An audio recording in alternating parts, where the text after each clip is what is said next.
Hola de nuevo, ¿cómo están niños? Primero que todo quiero felicitar por los excelentes videos que ustedes me mandaron de la ovejita tiene frío y del elefante. Estoy muy orgulloso del avance que están teniendo en el metalófono en este tiempo en sus casas. Pero hoy vamos a dejar el metalófono de lado un ratito y vamos a entrenar nuestro oído. Vamos a aprender a identificar y reconocer aquellos sonidos que están pasando en nuestro alrededor. Entonces, para que nos ordenemos, el objetivo del trabajo que ustedes tienen que hacer es reconocer distintos sonidos de nuestro entorno. Primero, como les decía, vamos a ejercitar. Yo les voy a mostrar una imagen y ustedes tienen que imaginarse, porque nuestra imaginación también tiene sonidos. Vamos a imaginar qué sonidos están ocurriendo en esa situación. Imagen número 1.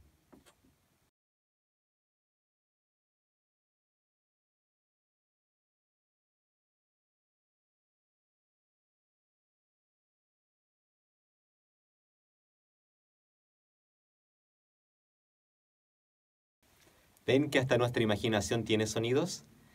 Escuchamos entonces sonido de lluvia, hasta nos dio frío a lo mejor ver esa imagen y sentir el sonido de la lluvia.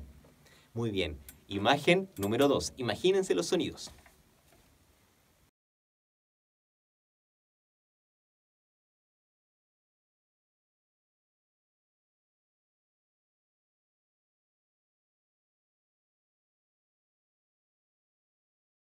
Hasta me estresaron esos ruidos, esa gente alegando por qué no avanzan los autos. Muy bien, ahora vamos a hacer un juego. Les voy a colocar dos imágenes y además el sonido ambiente de esas imágenes. Y ustedes van a identificar cuál de esas dos imágenes pertenece a los sonidos que están sonando detrás. Juego número 1.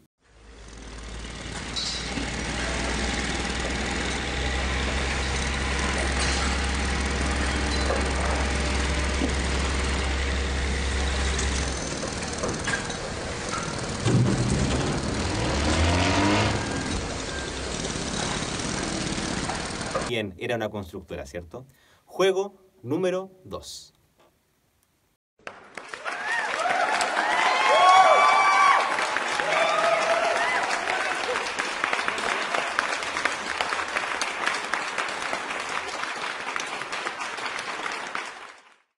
Muy bien, se escucharon aplausos. Excelente. Entonces, niños, la tarea que tienen que hacer es la siguiente. A continuación les voy a mostrar un sonido ambiente sin ninguna imagen, solamente el sonido. Y ustedes en el transcurso de ese sonido va a tomar una hoja de papel o su cuaderno de música y va a dibujar aquello que usted va a escuchar. Muy bien niños, entonces yo me despido. En la ruta de trabajo se encuentran todos los detalles, la fecha de entrega, mi correo electrónico, para que ustedes me puedan enviar ese trabajo. Un abrazo bien grande, los extraño mucho y espero que pronto podamos encontrarnos. ¡Chao niños!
Mm.